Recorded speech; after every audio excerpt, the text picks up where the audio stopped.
Hello and welcome to Loving Me, Myself, and Life with me, Jody Misiak. And today I want to pull the curtains back and be super transparent with you and honest. I am still a people pleaser. Not always, but sometimes. I have spent so much of my life people pleasing people. Say that 3 times fast. That I sometimes fall into old patterns and habits, because it's just something that my brain started programming. And yes, I'm more aware of it and conscious of it. And I've worked on it throughout so many years now, but I still fall into it sometimes. So I know in high school, I was friends with almost every clique that there was there, because I could just adapt and be the person they wanted me to be. So I've done it for so many years, even around family. And I know, I'm trying to remember exactly when I finally was oh, wait a second. I guess it was when I started my self-love journey, where I'm wait a second. I started thinking about my wants, my needs.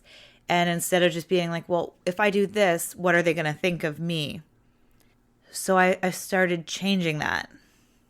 However, just because, I started changing it doesn't mean I don't fall back into the people pleaser ways sometimes. I've caught myself so many times where I'm wait a second. And it's not about harming other people, but it is putting your needs first. Because I'll be oh, what is so-and-so going to think about this? Or what is so-and-so they're going to think about that? Even sometimes posting on social media where I'm oh, what are people going to think? It happens. So if you feel that way sometimes or find yourself there often, know that you're not alone. You also don't have to live that way as often as you do if you're doing it all the time. And like I said, my big turning point from going people pleaser, 24/7 or almost 24/7 to a lot less was when I got really clear on who I was. And I know even last episode I talked about, working on yourself helps the relationships around you. And it's so true. So everything works better when you take time to grow the most important relationship in your life, which is with yourself. You are the person you need to live with the longest. It's going to be the longest relationship you ever have, ever. It's with you. So to talk about it again, you might be this is redundant, Jody, but here we are. It is something that is true. If you find yourself being a people pleaser, constantly worrying or wondering what other people are going to think, how do I look to this person? Or what are people, this and that? Start being really clear on who you are. When you know who you are, you'll care less of what people think you are, because you're this is who I am. And this is the confidence will come through. When you're more confident in who you are, because you know who you are and what your whys are for your life and things like that, then you can really stand confidently on your ground and really move forward towards your dreams with so much confidence and yeah, I got this. Now, that doesn't mean you're going to fall down sometimes, because it happens. It does. Nothing is ever perfect. It's not about being perfect. It's about trying the best you can. And actually in our house, we don't say practice makes perfect. We say practice makes better. So the same thing goes with your self-love journey. That and you don't even have to call it self-love if you don't want. The relationship with yourself. Things aren't always going to be perfect. No relationship is perfect. It's about, doing, keep going, practice, maybe try out journaling or meditating or whatever works for you. Not all, one size fits all kind of thing. But when you find what works for you, that is what works for you. Don't let anybody else talk you out of it. It might be crazy.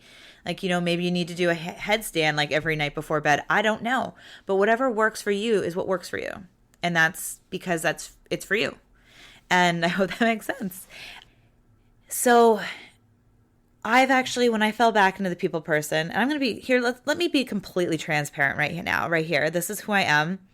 I've spent so many years hiding behind personas. Like, I don't even know how many personas I had. So many that I didn't even know who I was. But here's the truth. Recently, we were in the middle of selling our house, and we want to move across the country to something that, like, I was so clear on what I wanted. Things seemed to be seamlessly working out. I had signs all around that said, yes, like, do this. And then everything went to a halt in March, where like things shut down, the kids were home. I couldn't spend time with myself as much as I used to. Like, every morning, the kids would go off to school. My husband would take them to school and daycare, and I would have like a half hour to do my morning routine, which was like yoga, meditating, tapping, like EFT tapping, and sometimes journaling if I felt that was necessary. Or if I felt like it, I guess, if I'm being completely honest. So I had that time, but then the world changed. It went crazy sauce, and I had to change the way I saw things a little bit. And then I also was like, is this a sign? Like, what is it? I was overthinking things. I let fear get the best of me. And then finally things were working out again. And it's like, oh, we're selling our house.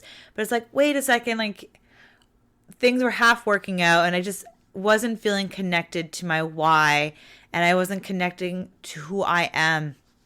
And I had to take some time, just get really clear, because I didn't have the time to just listen as much as I'm used to opening up space.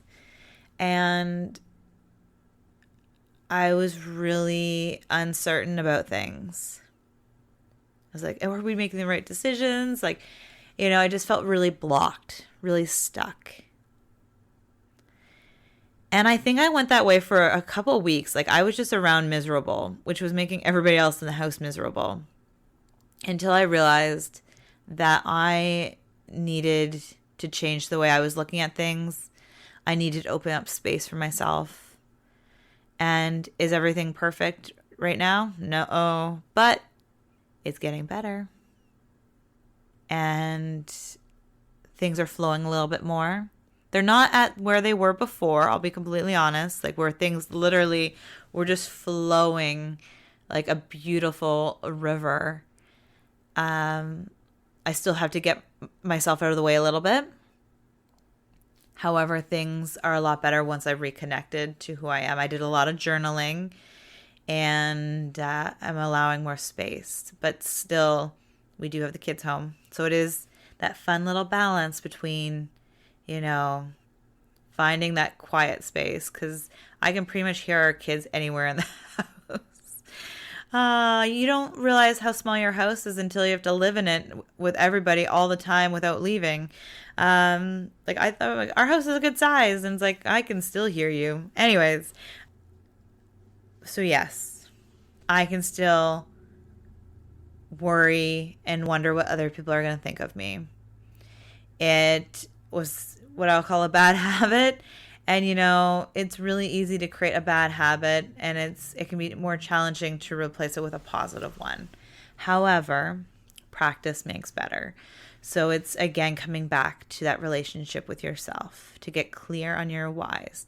So if you find yourself trapped or getting stuck in falling into like pleasing other people, or worrying what other people are going to say or think or feel about you, connect back with yourself. Maybe make a list of what's most important to you in your life.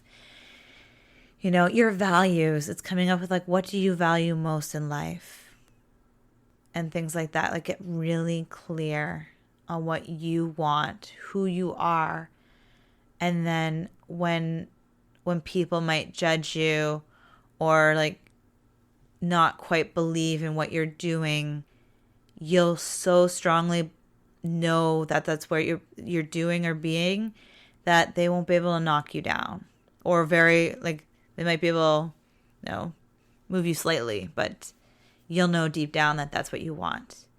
And just stick there and stay there because you can get knocked down, and we just got to brush ourselves back up or off and get back up, right? So for me, I actually, with the whole moving thing, like we are making a massive change in our life. And my husband and I, we spent some time talking about this. Like we were very clear on where we wanted to go.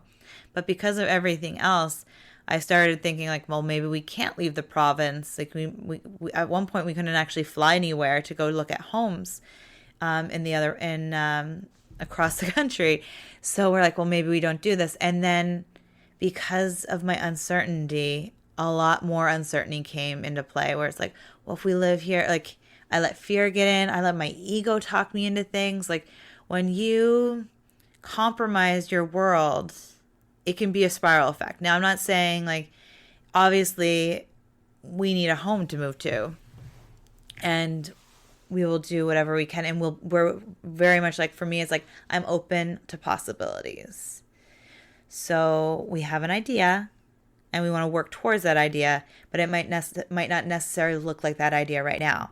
But I can't let like my ego and my crazy fear get in. And when you know who you are, you can actually tell the voices apart. I do this with my clients and stuff too, because I'm an empowerment coach. And we did this in training and things too, where you can have these different voices that aren't you, these personalities that it's not like you have a personality disorder, but I'm not saying that. But we have these beliefs in our head, and they can come from childhood. They can come throughout any of our life journeys. They might not be our own. So it's being very clear of like what's coming into your head. Like, is that, actual my voice, or is that like a belief that I was told years ago about my life? And it's being able to pick those out so they don't sabotage what you want to do with your life. So I know I kind of went a little bit down a different path here. It all comes down though to when we're a people pleaser, that's like there's something about us that either we want to hide from the world, that we don't feel like we're worthy enough as we are the person we are right now. Yeah. So we want to hide something, or we feel like not worthy of the person we are. And please just don't let neither of those things like really stop you from living the life you are meant to live, because you're an amazing person. Let the world see who you really are. So it's embracing who you are. So I definitely, like I said, I've been on the self-love journey for over a decade now. It was actually just a year before I met my husband. I was a mess before I met my husband, and I spent a year before meeting him to really, like, that was when my self-love journey really began.